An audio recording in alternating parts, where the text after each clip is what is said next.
Damos paso a la asamblea. Hola, buenos días a todos y a todos. Feliz aniversario. Para empezar, pues... sí, hay que dejar libre el altavoz para que no se coma el sonido. Bueno, la asamblea va a empezar con una canción que vamos a cantar entre todos. Cuando termine la canción se va a hablar sobre el genocidio financiero. Luego volveremos a cantar otra canción. Después se hablará sobre banca pública. Volveremos a cantar otra canción. Después hablarán No nos representan. Y después volveremos a cantar otra canción. Así que empezamos la asamblea. Sí, si es posible, estaría bien que la gente que puede, que quiera, se siente para que las personas que estén por detrás puedan verlo mejor, para las personas que no se puedan sentar. Entonces, todo el que pueda sentarse se lo agradecemos.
Bueno, vamos a al segundo punto de la asamblea.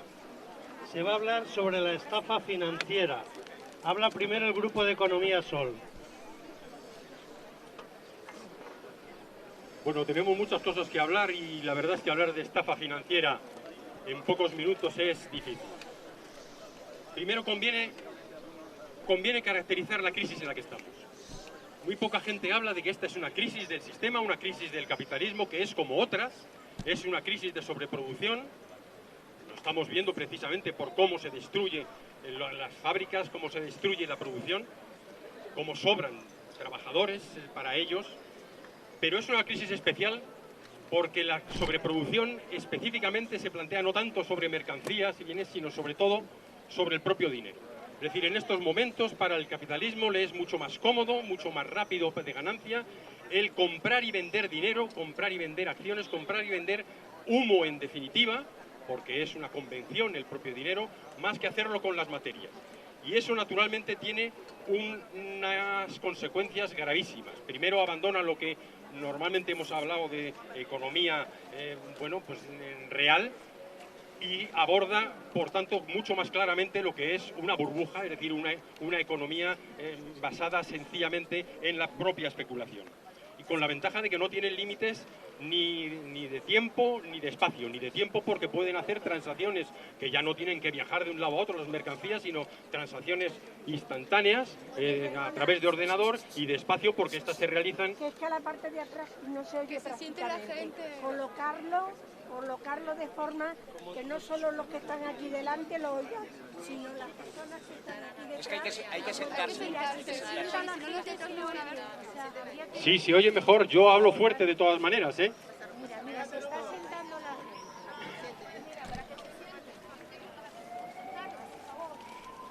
Bien, bueno, lo que no voy a hacer naturalmente es repetir lo que he dicho hasta ahora. Entonces, ese movimiento del dinero con el que simplemente ellos ya ganan ingentes cantidades de dinero, no les es suficiente. Hacen otra cosa también, que es crear el dinero. Una cosa que era antiguamente y tradicionalmente una competencia de los estados, precisamente la creación de moneda, pues ahora resulta que el dinero no es tanto el que se mueve y el que conocéis vosotros con un color, sino que fundamentalmente se crea precisamente con el propio crédito que realizan los bancos. Hay que saber que toda la estructura bancaria es una estructura en principio quebrada. ¿Por qué? Porque no puede respaldar con el dinero que tiene y con los activos que tiene los créditos que tiene concedidos. Si en un momento dado la gente quisiera sacar todos de golpe el dinero de un banco, este banco no tendría ninguna capacidad de hacerlo. La situación es gravísima en estos momentos, porque esa necesidad de ganar cuanto más les ha llevado a la irresponsabilidad de hacer crecer y crecer ese crédito. Con el crédito ellos ganan. El crédito no es ningún beneficio para la ciudadanía, es con el que ganan dinero porque multiplican los 1.000 euros que usted pone en la cuenta, los multiplican por 10, por 100, para realizar un crédito. Con esos créditos los vuelven a empaquetar, los venden, es decir, se saltan todo tipo de regulaciones. ¿Por qué lo hacen? No es que sean buenos y malos, malos son, pero fundamentalmente por la propia estructura del sistema. Un sistema basado en la competitividad te obliga a ganar más dinero que el de al lado. No puedes tener una banca estable y seria si resulta que el de al lado está especulando y ganando muchísimo dinero y al día siguiente te compra. Por tanto, esa exigencia de una estructura basada en la competencia lleva a las estructuras financieras a saltarse toda regulación y a ganar dinero por encima, no de nuestras posibilidades. No hemos vivido por encima de nuestras posibilidades, han ganado dinero por encima de cualquier racionalidad. Y entonces entramos también en lo que es la deuda. Vamos a ver, la deuda en general es un dogal para la gente. La deuda es una atadura, pero es que la deuda está en el sistema mismo. ¿Por qué? Porque ellos tienen una contradicción. Ellos necesitan ganar cuanto más dinero bajando los salarios de los trabajadores en general. Pero también necesitan que la ciudadanía, los trabajadores, consuman sus productos. Y eso es una ecuación imposible de cerrar. ¿Cómo la cierran? Con el crédito. Si resulta que ellos te pagan menos, pero tú puedes seguir consumiendo porque tienes crédito, resulta que puedes seguir alimentando el sistema. Pero eso naturalmente termina estallando. Pero eso no lo hacen solamente con la gente.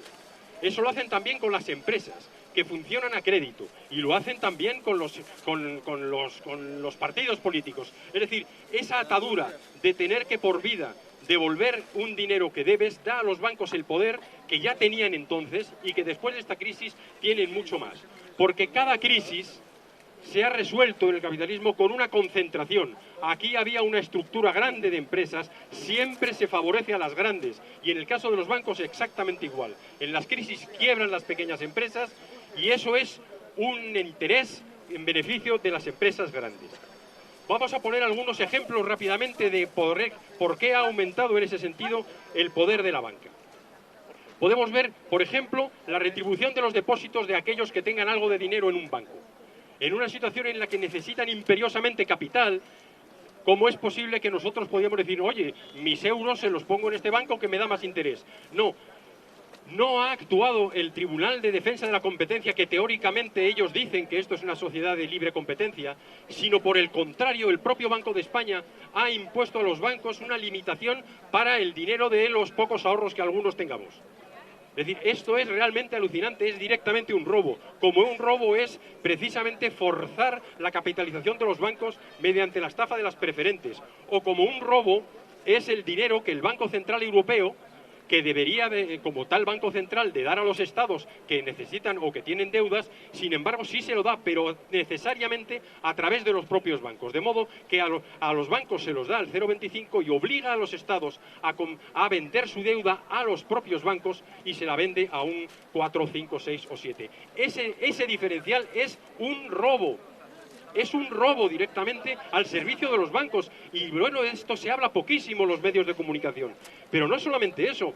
¿Por qué tienen poder? Pues ya vimos a Zapatero indultando en sus últimos días de gobierno a un banquero que estaba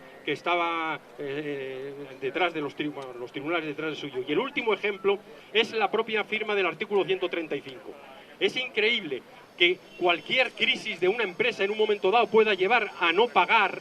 Y eso es lo que están haciendo muchas empresas o grandes empresas, y sin embargo se dé por supuesto que nosotros sí tenemos que pagar. No tenemos por qué pagar una deuda ilegítima, exactamente igual que no pagan los empresarios cuando entran en quiebra. Eso sí se lo exigen al pequeño hipotecado, pero no se lo exigen a las grandes empresas. ¿Qué hacen los bancos? Los bancos se quedan con ese capital. Si nosotros capitalizáramos, es decir, hiciéramos lo mismo que ellos hacen con las empresas, es decir, que cuando quiebra cualquier grande empresa, los bancos que le tienen dados créditos y que no pueden cobrarlo, lo que hacen es decir, formo parte del capital, me quedo con ella.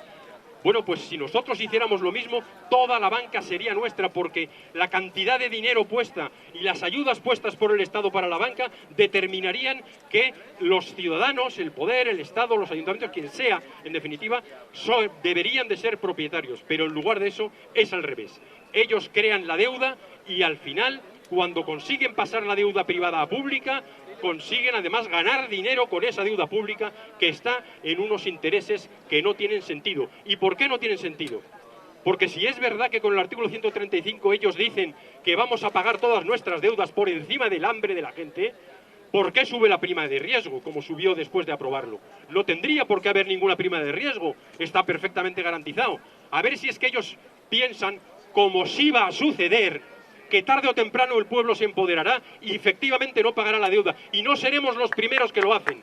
Ya lo han hecho muchos países y es la única manera de salir de esa crisis. Lo hizo la propia Alemania, lo hicieron los Estados Unidos en su momento y por tanto nosotros lo haremos. Porque esa deuda que se ha inventado para tener atado y para justificar el robo de nuestros derechos en los servicios públicos y el robo de nuestro patrimonio, también en los bienes públicos, esa deuda en un momento dado no la vamos a pagar. Termino planteando otro engaño. Están hablando de unos pequeños millones de ayudas a la banca. No es verdad. Es unas cantidades absolutamente estratosféricas. Solo en inyecciones de capital 60.000 millones de euros. Esquema de protección de activos que no sé si sabéis, es que el Estado, después de regalar las cajas a los grandes bancos, les ha firmado les firma una cosa que se llama esquema de protección de activos, que significa que tienen garantizados que en el caso de pérdidas durante una serie de años también nos haríamos cargo de ellas. Eso es una ayuda y eso es un dinero. El banco malo es dinero y son otros 48.000 millones. ¿Es dinero por qué? Porque si una empresa tiene un activo que no vale para nada y que no puede vender y no puede hacer líquido, si nosotros se lo compramos a un precio baratito, como en su momento, a un precio más caro que el del mercado, como en su momento se hizo, eso es una ayuda y no la contabilizan. Luego se le han adquirido otros activos, que no son solamente activos financieros, 19.000 millones. Y luego los avales a sus propias emisiones.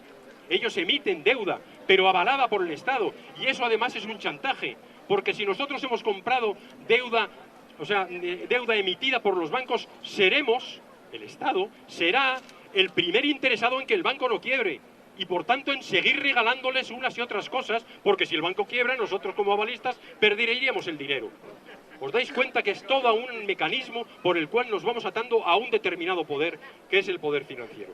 Y luego está naturalmente el propio dinero del Banco Central Europeo, al que me he referido antes, y el Fondo de Garantía de Depósitos. Eso que nos dicen que tenemos 100.000 euros en cada cuenta corriente garantizados, eso es un dinero que en parte pone el Estado y en parte ponen los bancos, pero ese dinero hoy no existe. Ese dinero lo han utilizado también para financiar, para facilitar la financiación por parte de los bancos del regalo y de la compra de las cajas. Estáis engañados, estamos engañados. No existe hoy dinero del Fondo de Garantía de Depósitos. Por el contrario, el fondo está incluso endeudado. Bien, más datos. Bien, todas estas ayudas yo creo que, en definitiva, determinan que nosotros, que los ciudadanos, debemos de plantearnos que las finanzas son, en todo caso, un bien necesario, un bien público que debería transformarse en bien público, que tiene, por tanto, que haber una banca pública naturalmente diferente a la de las cajas. Y aquí termino con una pequeña referencia. Crisis bancarias ha habido siempre, fundamentalmente de los bancos, mucho menos que de las cajas de ahorros a lo largo de la historia. Cosa diferente es que en los últimos años, en un proceso perfectamente planificado por las direcciones financieras, que hace decenios que vienen detrás de quedarse con la mitad del sistema financiero que significaban las cajas de ahorro, en un proceso perfectamente planificado han ido convirtiendo las cajas en bancos, con los mismos esquemas de especulación financiera. Y una vez hecho eso, una vez destrozados los propios sistemas mediante técnicos que no creen en lo público a su frente, y con el gravísima responsabilidad en todo caso de aquellos que hayan participado también en los consejos de administración, una vez destrozado eso, ahora lo venden y la gente puede pensar que no pasa nada. Lo mismo están haciendo con la sanidad o con la enseñanza. La estrategia es la misma: primero deteriorar el servicio para luego poder justificar su venta o su regalo.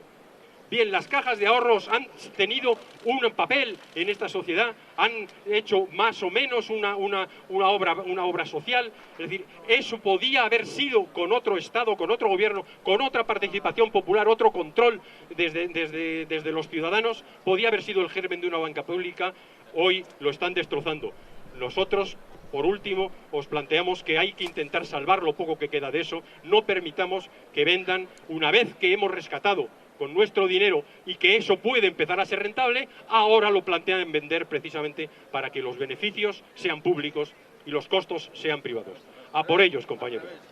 Lo he dicho al revés, pero lo habéis entendido porque levantáis las manos. Beneficios privados y costes públicos. Bueno, pues nada más, me he extendido mucho. ¡No debemos! ¡No pagamos! Muchas gracias, compañero. ¡No pagamos! ¡No debemos! ¡No pagamos! ¡No debemos!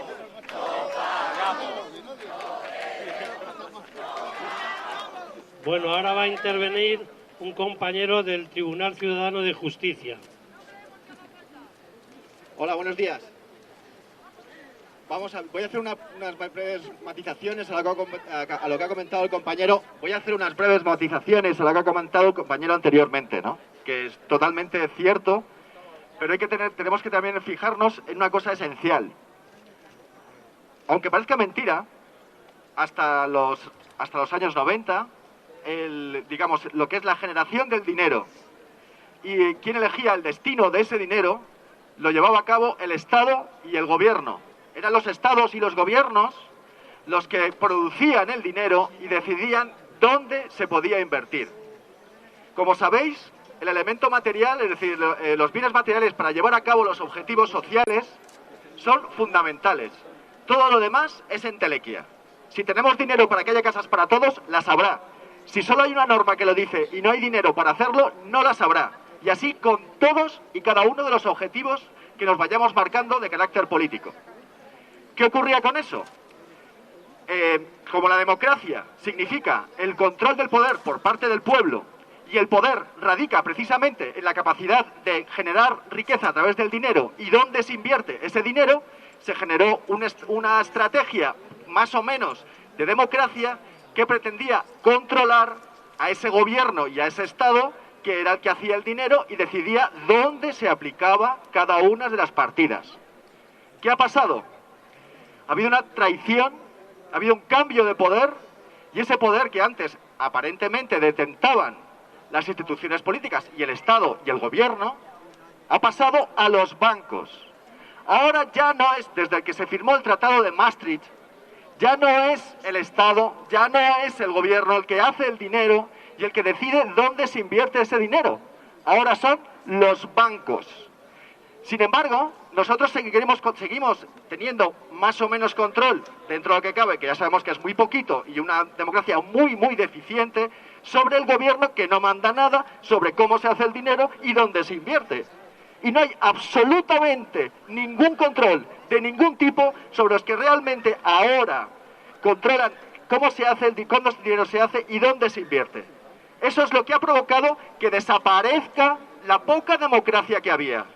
Ahora deciden qué dinero se genera y dónde se invierte los banqueros, cuyos intereses son radical y absolutamente distintos a los nuestros. Y eso es lo que ocurre, y es contra lo que tenemos que luchar.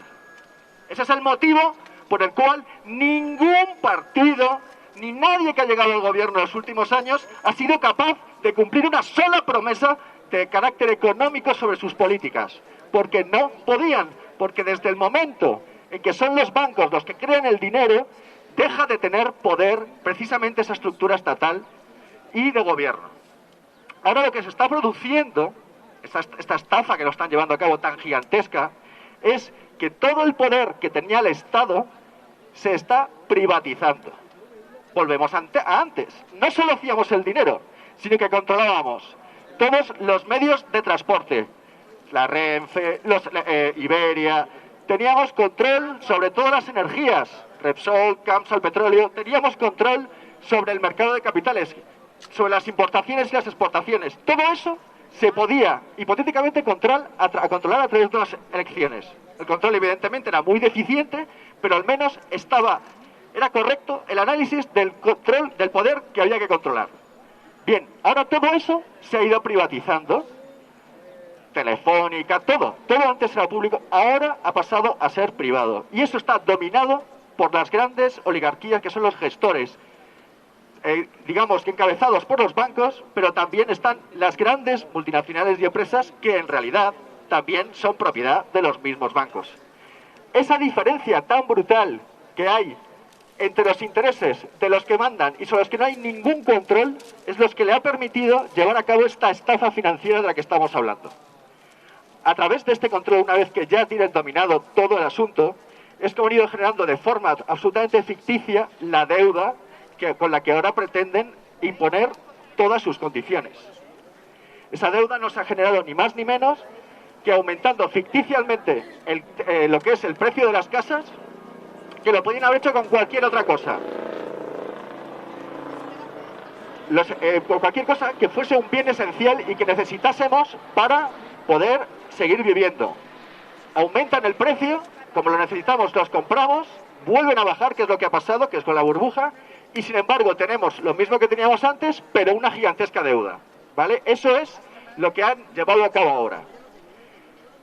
En este sentido, la estafa no solamente se refiere a la deuda, que ha provocado una aparente quiebra de los bancos, que ha tenido que ser abonada por parte del Estado, igualmente ha acabado con todo el sector productivo durante todo este periodo. Tenemos que tener en cuenta que a través de la especulación, que es lo que le interesa a los bancos, porque es donde más dinero se genera y donde más rotación hay, y ellos llevan un porcentaje de todo ese volumen, lo que se ha provocado ha sido unos beneficios ficticios altísimos, de un 50, de un 100% de las inversiones que había, precisamente en este caso, ha sido en inmuebles.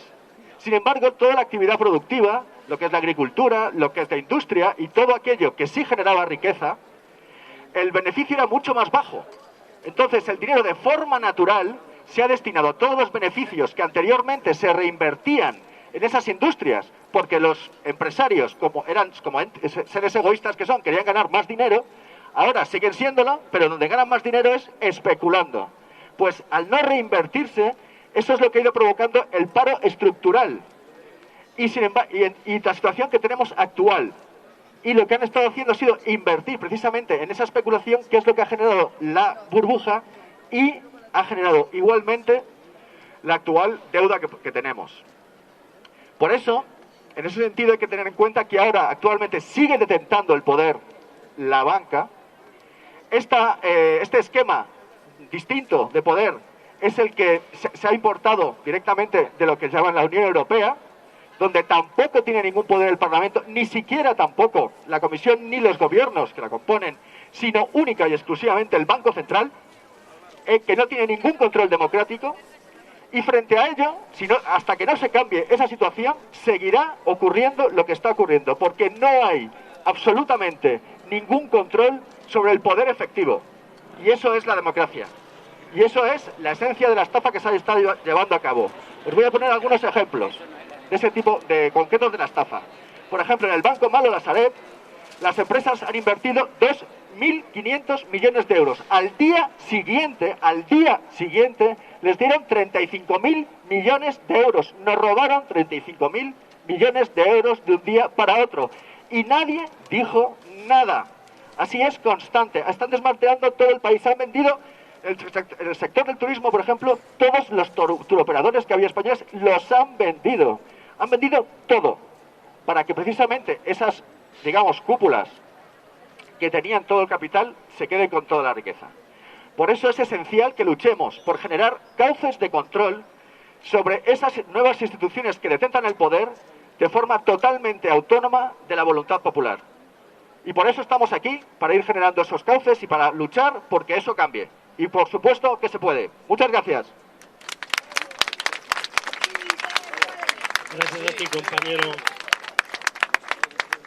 Bueno, ahora van a hablar sobre la banca pública y va a hablar un compañero de Economía Sol.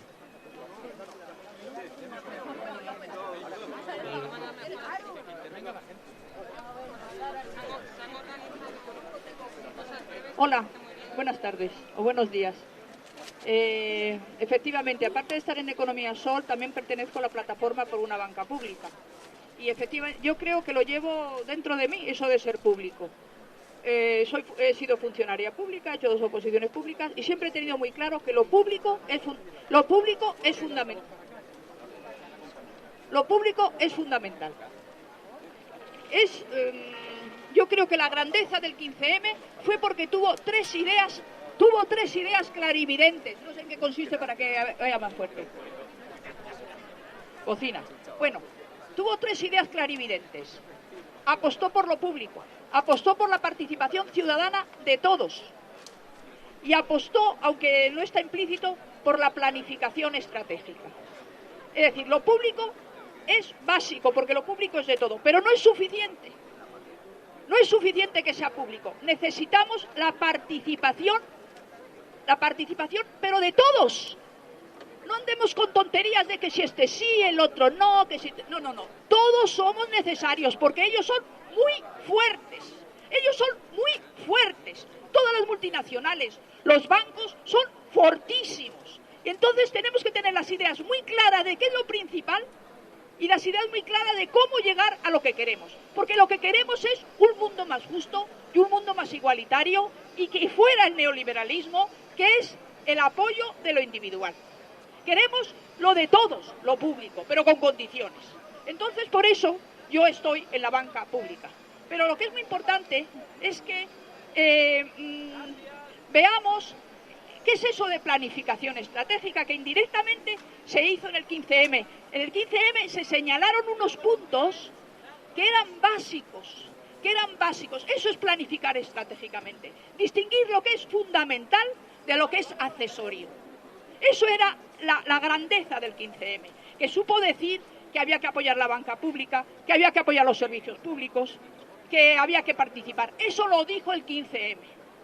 Y entonces vamos a utilizar esa visión clarividente que tuvo el 15M y no perderla andándonos por las ramas. ¿Qué pasa entonces ahora? ¿Cuáles son esos objetivos que tiene que tener toda organización? Tiene que tener unos objetivos básicos. Bueno, el objetivo básico es echar abajo esos grandes poderes que son las multinacionales financiadas y potenciadas por las bancas, por las instituciones financieras. Ese es nuestro objetivo y tenemos que meternos y luchar claramente contra ellas. Eso va a ser nuestro objetivo. Y entonces también todo relacionado está el tema de la deuda, efectivamente, porque el poder de la banca está, como han dicho por aquí, que crea dinero, lo que se llama dinero bancario. Simplemente como dato, sepamos que en Europa, del dinero que hay, el 6% es legal y el resto es dinero, prácticamente dinero bancario. Entonces, ese es el poder de la banca. El poder de la banca, que no se me olvide porque luego se va a olvidar, que apoyemos todas las actividades de la banca, como por ejemplo que nos viene ahora que nos van a quitar Bankia.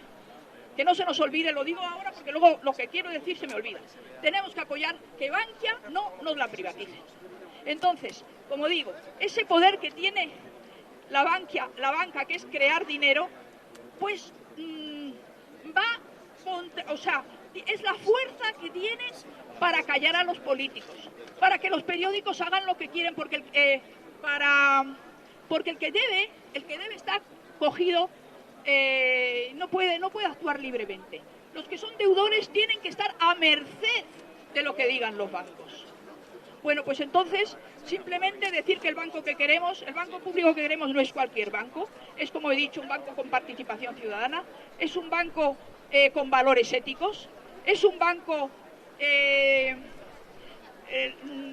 efectivo, tiene que funcionar bien, y precisamente la participación ciudadana lo que tiene es que hace que no haya corrupción y que funcionen bien las cosas.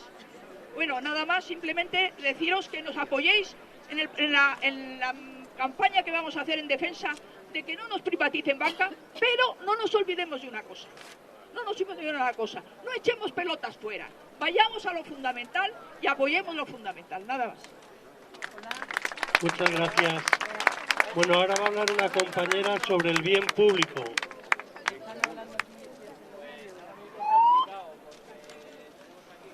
Sí, buenos días, compañeras.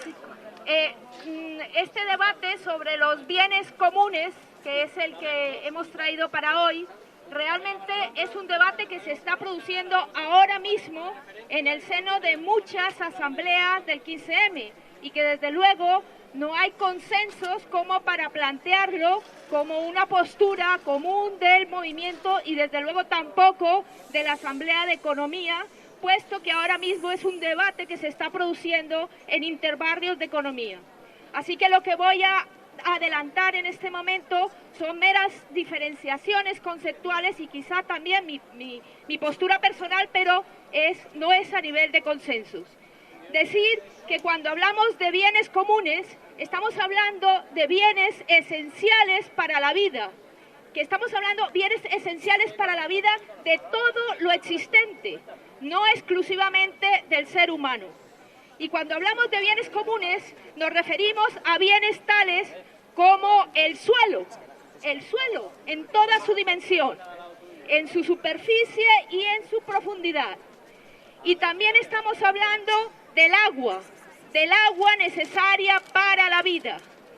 E igualmente estamos hablando de la energía, de lo que significa poder utilizar el sol para calentarnos, para cocer nuestros alimentos o para que simplemente los seres vivos que están en este planeta podamos seguir existiendo. De la misma forma que consideramos la atmósfera como un bien común y como un bien común suelos tales como la Antártida o el Amazonas y los bosques y todo aquello que es absolutamente necesario para la vida de todo lo existente. A eso le llamamos bienes comunes. Y queremos anticipar también en lo que será un debate que estamos intentando incorporar a este concepto de bienes comunes otros que sí podríamos decir o calificar que son exclusivamente humanos y que son también bienes comunes pero de los humanos. Y nos referimos, por ejemplo, a las lenguas. Todas las lenguas existentes son un bien común de la humanidad y nosotros pretendemos que esas lenguas se conserven y se recuperen en aquellos procesos de extinción que se están produciendo en muchas partes del planeta. De la misma manera que hay otros bienes que consideramos bienes culturales, hay prácticas culturales, como puede ser en la agricultura, que son bienes culturales, bienes de la humanidad, son formas de cultivo absolutamente conservadoras del suelo y de la naturaleza y que son aportaciones de la humanidad y que nosotros pretendemos que se conserven siempre y que además se fomenten esas prácticas de cultivo, por ejemplo. Y así podríamos ir sumando esos bienes culturales, esos bienes de la humanidad. Y todo ello para diferenciar esos bienes de otras prácticas o de otros conceptos que son los servicios públicos. Porque en este momento en las asambleas se están produciendo debates con relación entre quienes luchan por la recuperación de los bienes comunes y quienes luchan por la defensa de los servicios públicos. Mi postura personal es que estos conceptos no tienen por qué ser antagónicos, sino que tienen que sumarse en las luchas, porque en el horizonte de la defensa de los servicios públicos siempre está la recuperación de los bienes comunes. Y en lo que nosotros llamamos servicios públicos entendidos como esa gestión y esa prestación de bienes necesarios para los seres humanos, Y entonces estamos hablando de servicios públicos que no hay que confundir con lo que llamábamos bienes comunes y que son servicios esenciales para la humanidad, como es la salud, la educación, el transporte, las comunicaciones, los servicios de conducción, prestación y saneamiento del agua, la gestión de los ríos y una serie de servicios que son absolutamente indispensables para nuestra vida como seres humanos. Y entonces, compañeras, esto es lo fundamental, que entendamos que en estas luchas y cuando en muchos pueblos muchas compañeras levantándose en la defensa de los servicios públicos, somos nosotras y nosotros los que de alguna manera nos estamos sumando a esa lucha, porque en el horizonte de esa lucha está la recuperación de esos bienes comunes. Y recordar también que cuando hablamos de la recuperación de bienes comunes como el suelo, tenemos que recordar el absurdo de que alguien pretenda que este metro cuadrado de suelo se transmita por las generaciones de las generaciones de las generaciones en una cosa que se llama sucesión y que permite que se expropien para siempre de lo que es un bien común. Y eso se le ha llamado propiedad. Y nosotros tenemos que recuperar eso que es el suelo, nuestro suelo, para el bien común. De la misma manera que ahora mismo muchos pueblos luchan para recuperar el bien común del agua, de la energía, de la atmósfera y de tantas otras cosas que son esenciales para la vida.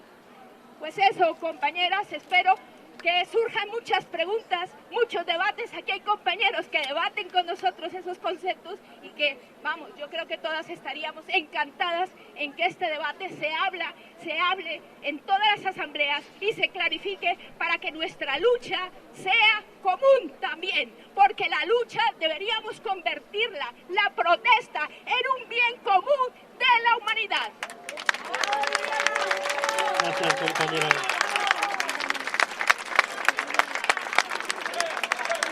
Sí se puede, sí se puede, sí se puede, sí se puede, sí se puede, sí se puede. Cumpleaños feliz, cumpleaños feliz, lo deseamos todos, cumpleaños feliz. ¡A por otro más! Muchas gracias. Bueno, ahora vamos a abrir unos turnos de palabra, por si alguna persona quiere decir algo o pedir alguna aclaración de alguna cosa.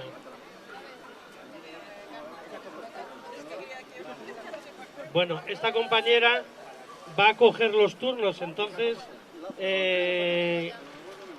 quien quiera hablar, que levante la mano para que la compañera le tome nota.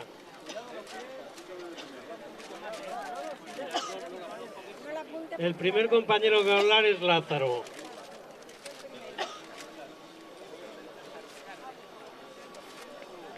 Buenos días a todos y a todas. Y muchas felicidades porque estamos en nuestro tercer cumpleaños. Yo, como sabéis, soy un abuelo del 15M. Somos los mayores del 15M. Somos los yayoflautas. Ya nos conocéis. Yo quiero deciros que aunque han transcurrido 3 años y que deberíamos de ser 3 años más viejos, estamos en mejor forma que la que teníamos en 2011, porque el trabajo y el movimiento nos hace ser más jóvenes.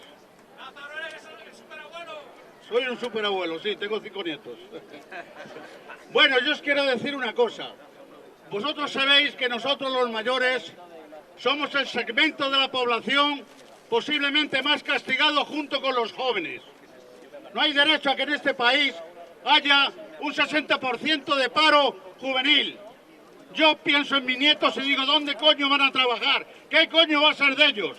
Y luego pienso en el colectivo mío de mayores, que nos están recortando la pensión un día tras otro, una vez tras otra, y aún así somos los que estamos manteniendo en buena parte lo que es esto, el Estado, lo que es cómo viven las familias, cómo viven las personas. Somos los mayores los que estamos haciendo una aportación muy importante.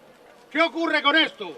A esta canalla que nos está dirigiendo, digo bien dirigiendo, lo que no les interesa es que personas, como somos nuestro colectivo, que no le damos ningún beneficio, nosotros somos gravámenes para ellos, porque no producimos y cobramos. Entonces, cuanto antes nos quiten de en medio, mejor. Están haciendo con nosotros una masacre, y ahí tenemos lo que están haciendo en sanidad, ahí tenemos lo que están haciendo con la ley de la dependencia. Están muriendo como chinches, y eso no sale en la prensa, eso no se conoce. Pero hay muchas personas que están muriendo por hambre y por desesperación. Los han echado de casa, no encuentran trabajo. Los niños les piden para comer y no tienen que darle. Todo eso está llevando a la desesperación a este pueblo. Y yo os digo la verdad, yo estoy acojonado. Pero yo no estoy acojonado con la policía, ni estoy acojonado con el sistema. A mí me la soplan. Los años que tengo ya me la soplan. A mí, quien me da verdaderamente pánico y con quien estoy acojonado es con el pueblo español. Es con la clase obrera que no se moviliza. Porque yo os digo una cosa, cuando nosotros que ahora estamos cobrando unas pensiones y que invertimos en el consumo y en sacar adelante a nuestras familias, ya no estemos, nuestros nietos que vienen por detrás y que no tienen trabajo, ¿qué van a hacer? ¿Qué va a ser de este país? Pero es que no somos lo suficientemente inteligentes para enterarnos de que este país lo está manteniendo desde el año 1936 la misma casta. Nos están llevando a la ruina los mismos, y cuando parecía que estábamos saliendo un poquito del cascarón con el régimen del 78, pues ahora han dicho que debemos de ser un poco peligrosos y lo que tratan es de volvernos a llevar a las catacumbas. Compañeros, vamos a tomarnos esto en serio.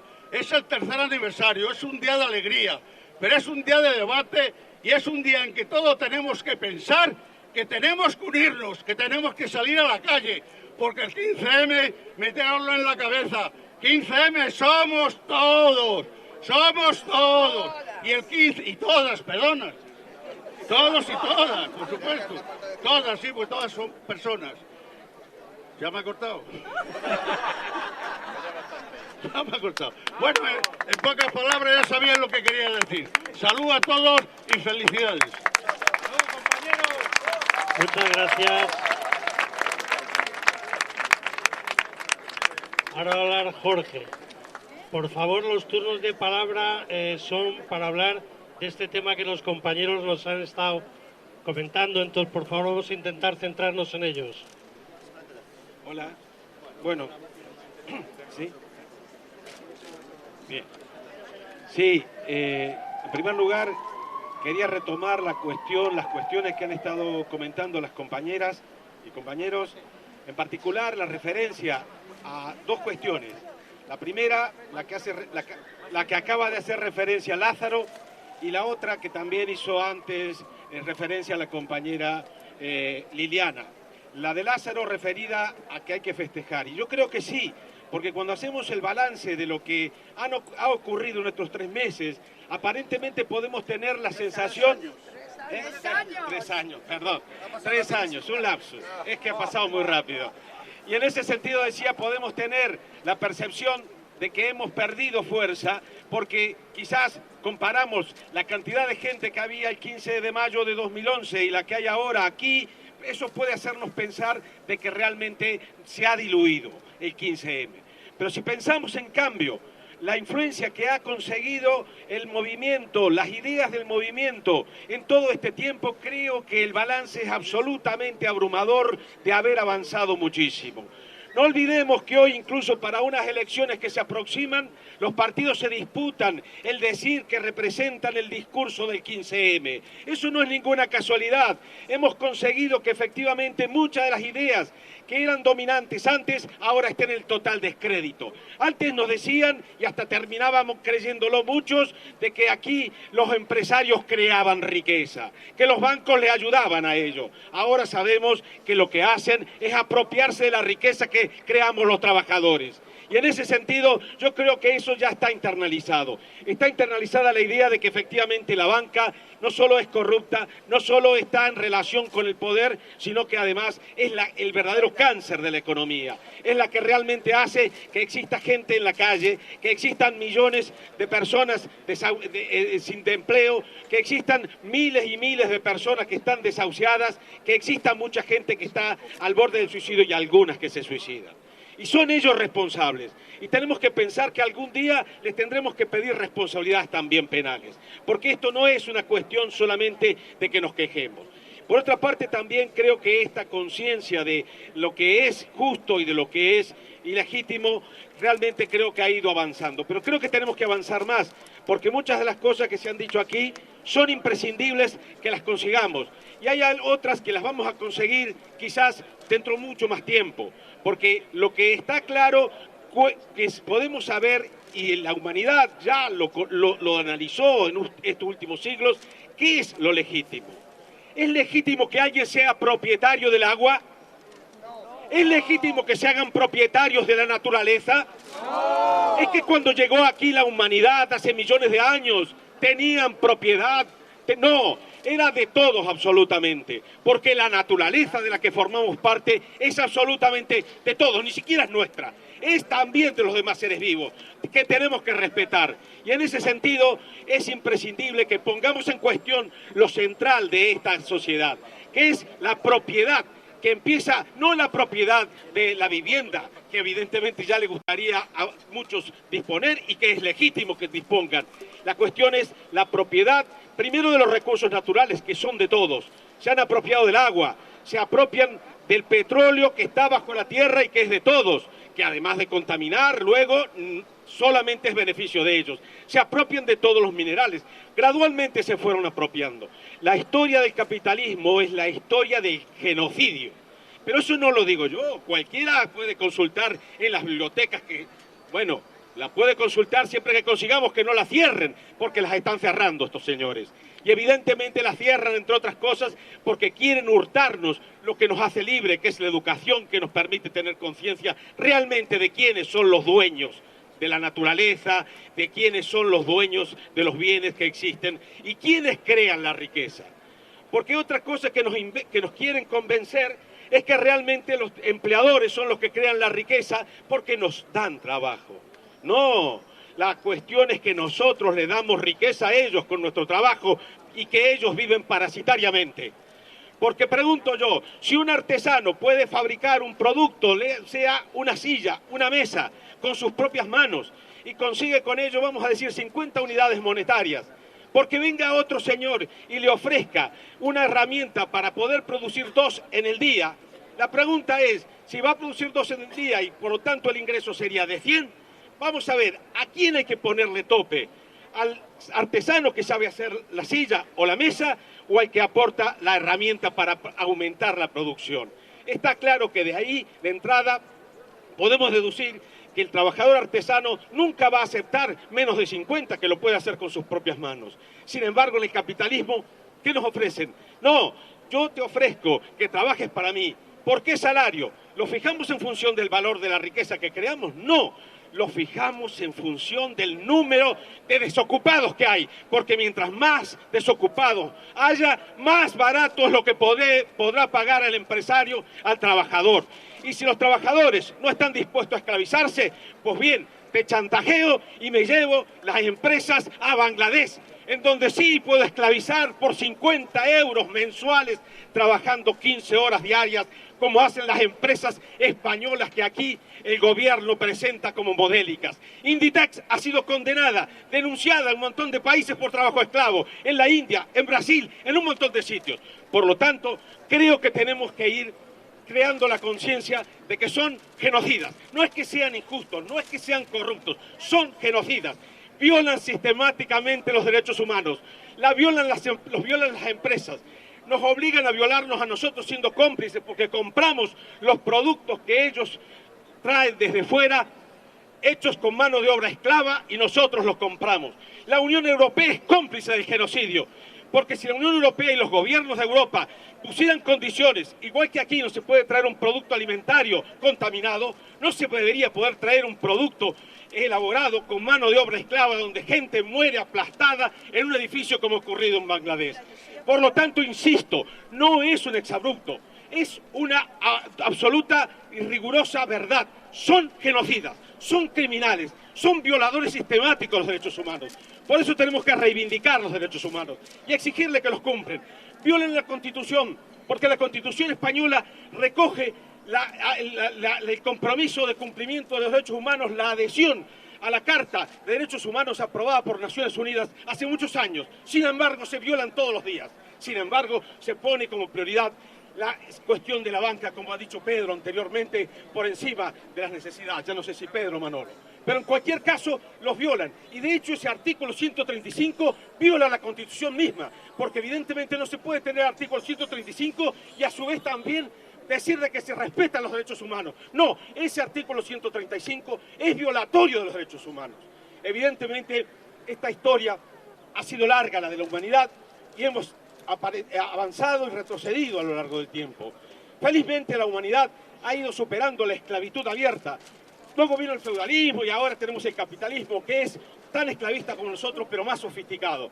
En cualquier caso, sabemos también que las conquistas de los trabajadores durante el siglo XX, desde Pinochet para aquí, que es el inspirador de todos estos. Porque hay que decir que estos señores se guían por las teorías económicas de Milton Friedman, que asesoró a Pinochet. ¿Y qué es lo que se enseña en las facultades de todo el mundo? Felizmente el 15M ha conseguido primero de que fuera también se produjera una reacción también en el resto del mundo. Y ahora mismo hay un movimiento mundial de estudiantes de económicas que piden que se democratice la enseñanza de economía y que no se enseñe la propaganda proselitista absolutamente demagógica, ideológica, de que aquí lo que hay que hacer es conseguir que el beneficio privado sea el máximo. No, lo que hay que conseguir es que el beneficio público, que los trabajadores sean los que realmente reciban los beneficios. En ese sentido, lo que ha ocurrido desde el 73 para aquí, con las políticas genocidas, primero empezaron con terrorismo de Estado, pero luego han tenido que seguir aplicando autoritarismo permanente y cada vez bordean más la dictadura. Y de hecho, esta situación que vivimos es de una auténtica dictadura sofisticada, muy sofisticada, pero dictadura al fin. Porque si realmente, dijimos en su momento, le llaman democracia y no lo es que siguen llamándole democracia y no lo es. Pero seguimos, por supuesto, por razones de tiempo, tengo que dejar a otros compañeros, pero seguimos y no debemos olvidar que efectivamente hemos conseguido mucho, pero tenemos que ir a por más. En el corto plazo, algunas victorias puntuales, en el medio, algunas más importantes, y en el largo plazo, conseguir la humanidad socializada, que es la única posibilidad de que realmente esto se llame humanidad. Muchas gracias. Ángel de Soria, por favor.